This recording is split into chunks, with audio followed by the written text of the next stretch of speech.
Everyone, welcome back to my channel. मैं हूं पूजा सेतिया। हमारा जो चैप्टर चल रहा है गुडविल, नेचर एंड वैल्यूएशन, इसमें हम प्रैक्टिकल क्वेश्चंस कर रहे हैं टी.एस. ग्रेवाल की बुक से। आज हम करेंगे क्वेश्चन नंबर 6। इसमें मैं आपको ये भी बताऊंगी कैसे हम और क्यों करते हैं जो एबनॉर्मल लॉसेज और एबनॉर्मल इनकम्स होती हैं, या फिर नॉर्मल लॉसेज या नॉर्मल इनकम्स होती हैं, उनकी एडजस्टमेंट हम क्यों और कैसे करते हैं। ईजी ट्रिक आपको बताऊंगी। मैं क्वेश्चन रीड करने जा रही हूँ, आप देखिए। Madhu and Vidhi are partner sharing profit in the ratio of 3:2। दो पार्टनर्स हैं, ये रेशो दी है। They decide to admit Manu as a partner from 1st of April 2023 on the following terms. Manu will get be given 2/5 share of the profit. Manu को 2/5 share of profits दिया जाएगा। आपको goodwill of the firm will be valued, आपको निकालनी है 2 year purchase of 3 year normal average profits of the firm. Profits of the previous 3 years ended 31st मार्च। आपको 3 सालों के एंडेड 31st मार्च की डेट है।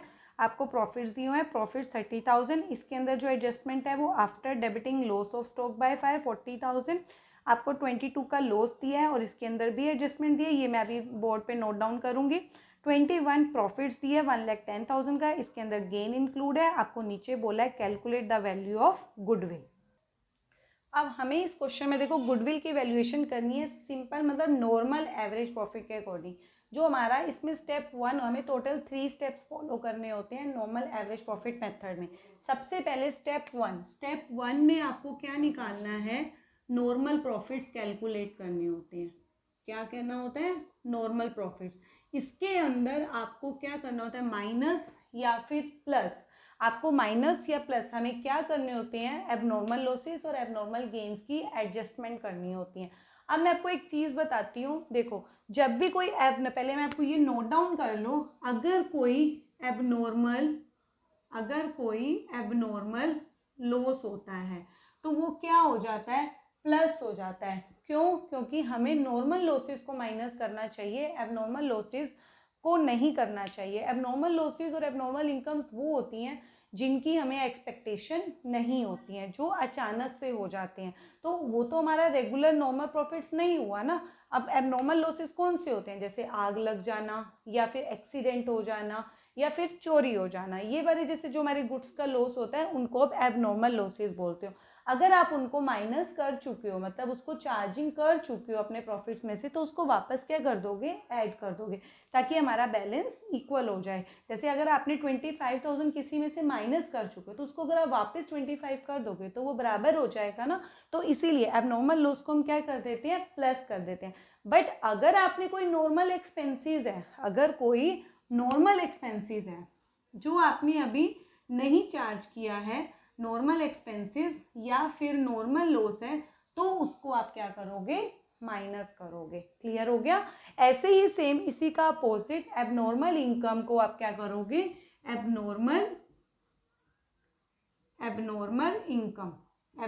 इनकम को क्या करेंगे, हम माइनस कर देंगे। क्यों? क्योंकि हम उसको पहले प्लस कर चुके हैं, तब उसको माइनस करेंगे तभी तो बैलेंस आपका क्या आ जाएगा, इक्वल आ जाएगा। सेम ऐसे ही आपका जो नॉर्मल इनकम होगी,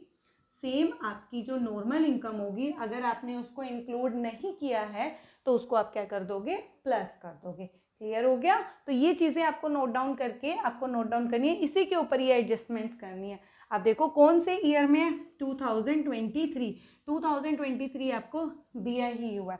उसके अंदर क्या है, एबनॉर्मल स्टॉक बाय फायर, आग जो है उसकी हमें एक्सपेक्टेशन नहीं होती, तो इसका मतलब ये क्या हुआ, एबनॉर्मल लॉस हुआ। हम उसे वापस क्या कर देंगे, प्लस कर देंगे। तो ये 40,000 इस ईयर में जो भी हमारे प्रॉफिट्स थे, मैंने प्रॉफिट्स नोट डाउन नहीं करे हैं, जो हम प्रॉफिट्स पहले हम लिखेंगे, इनके हैं 30, 80 और 110। 30 या 30 है, ये 1,10,000 है, और यहाँ पर 80,000 का आपको लॉस दिया हुआ है। ठीक है, तो अब ये 30 है और इसमें अब नॉर्मल लॉस कितना है, 40। इसको मैं क्या कर दूंगी, प्लस कर दूंगी 40,000। तो ये 30 + 40 क्या हो जाएगा, 70,000 का आपका नॉर्मल प्रॉफिट आ जाएगा। नेक्स्ट 22 में आपकी जो एडजस्टमेंट है इस वाले ईयर में करेंगे, वॉलेंट्री रिटायरमेंट कंपनसेशन पेड। देखो रिटायरमेंट जब कोई एम्प्लॉय रिटायर होता है तो उसको कंपनसेशन पे किया जाता है। जैसे हमारा पीएफ भी होता है, प्रोविडेंट, हर मंथ आपकी सैलरी में से कुछ परसेंटेज कट जाता है। जब आप रिटायरमेंट लेते हो तो आपको वो लमसम अमाउंट पे किया जाता है। तो रिटायरमेंट में भी जो पैसा पे किया जाता है तो वो भी रोज़ रोज़ नहीं होता है, वो एक टाइम होता है, वन टाइम होता है। वन टाइम जो कोई चीज़ होती है कभी कभी एक बार होगी तो वो आपकी नॉर्मल चीज़ नहीं होगी। नॉर्मल रूटीन की जो चीज़ें होती हैं जो हर महीने या हर साल होती हैं उसको आप नॉर्मल एक्सपेंसेस कहते हो। बट जो आपकी कभी कभी मतलब one time in a life होती हैं या जिसकी आपको एक्सपेक्टेशन नहीं होती है वो एबनॉर्मल केसेस में आ जाता है। अब आपने उसको एक्सपेंसेस को आपने पे कर दिया 1,10,000 जो कि आपका नॉर्मल एक्सपेंसेस नहीं था। कौन सा था? एबनॉर्मल एक्सपेंसेस था। तो उसको आप वापस से क्या कर दोगे? प्लस कर दोगे। तो इस ईयर में भी आप क्या करेंगे? इस 1,10,000 को क्या कर देंगे? प्लस कर देंगे। अब ये माइनस है और ये प्लस है, प्लस माइनस माइनस होता है। तो 110 और 80 का डिफरेंस क्या होगा? 30,000। बिगर नंबर का साइन लगता है, बिगर नंबर क्या है? 110, तो प्लस का साइन लगेगा। क्लियर हो गया? नेक्स्ट एडजस्टमेंट लास्ट हमारी 2021 की, gain on sale of fix asset. जब भी कोई आप फिक्स एसेट सेल करते हो, फिक्स एसेट क्या होता है? हमारी जो यूज़ करने के लिए होती हैं, जिससे हम क्या करते हैं? बेनिफिट्स लेते हैं फ्यूचर में, ये नॉट फॉर सेल होती हैं। अगर आप फिक्स एसेट को सेल करते हो उसके ऊपर कभी कोई प्रॉफिट होता है या लॉस होता है, वो आपका कैपिटल एक्सपेंडिचर होता है, नॉर्मल प्रॉफिट नहीं होता है। तो आपका जो ये फिक्स एसेट के ऊपर जो सेल उसके ऊपर गेन हुआ है वो आपको कभी कभी हो रहा है, नॉर्मल नेचर का नहीं है। कौन से नेचर की इनकम हुई? वो एबनॉर्मल नेचर की। तो एबनॉर्मल नेचर की जो इनकम होगी वो क्या हो जाएगी? माइनस हो जाएगी। तो इस वाले ईयर में ये 30,000 क्या कर देंगे हम? माइनस कर देंगे। अब ये प्लस है, ये माइनस है, plus minus minus, 110 minus 30, 80,000। Bigger number कौन सा है? 1,10,000। ये प्लस हो जाएगा। अब 3 ईयर्स ये तीनों हो गए, इन तीनों को हम क्या करेंगे? टोटल प्रॉफिट, जो कि हमारा स्टेप 1 जो हो जाएगा वो कंप्लीट हो जाएगा। इसका टोटल करते हैं 1,80,000। तो हमारा ये स्टेप 1 का जो टोटल आया वो क्या आया? 1,80,000। इन बिटवीन मैंने आपको ये एडजस्टमेंट लिखवा दी थी। अब मैं स्टेप 2 यहाँ पर कर रही हूँ।